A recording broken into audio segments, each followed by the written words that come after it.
السلام عليكم كسودو channelka oo mashquul iyo muuqaal kale maanta waxaan soo sameeyay morning routine yar oo gaaban muuqaalkan cabaar ka hor ayaan soo galiyay laakiin copyright ayaa laga qabsaday marka cod yar oo meel dheer oo baxay ayaa laga qabsaday mar labaad ayaan edit gareeyay cod soo saaray haddana aan hadda soo geliyay insha Allah marka codkan dhameeyaan waxaan soo gelin doonaa waa subax waa 9kii meelahaas morning routine ka qaybtii subaxii ma soo duubay morning routine oo full ayaan jeclaa inaan soo duubo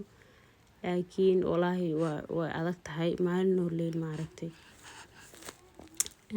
muuqaalkii marar badan waxa kugu dhacaysa adigoo duubay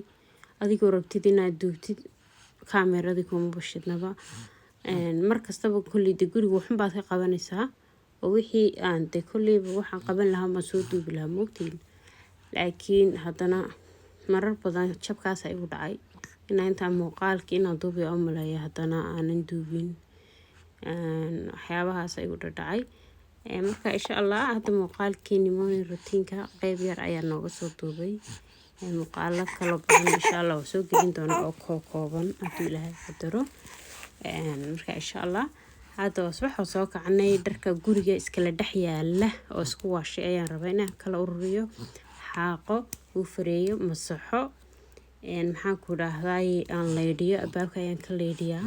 badanaa daaqadaha ma isticmaalo hoos markay tahay kor laakiin daaqadaha qashinka ayaan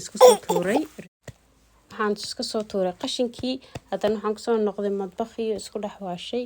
waxaan rabaa inaan weelka dhaqo miiska kor aan si fiican u nadiifiyo miiska korna waxaan ku meedhaa shaambada weelka lagu meedho ayaan ku meedhaa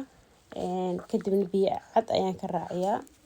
quraac yar oo fudud ayaan rabaa inaan hadda sameeyo rootigaas ayaan rabaa inaan cheese iyo tomato xabuub aan dhex geliyo ama yaanyo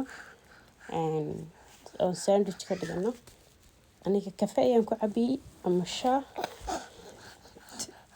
ciyaalkana waxaan ku siinayaa cabitaankay rabaan ayuu ku cabiyaa waxay rabaan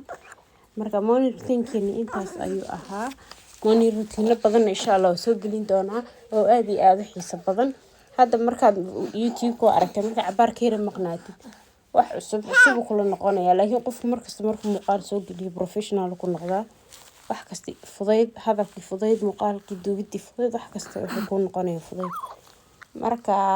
kaas cabaar ayaan ka maqnaa marka waa saas hadduu muuqaalkan ku soo gaaro waxaan ka codsanayaa inaad subscribe ii saartid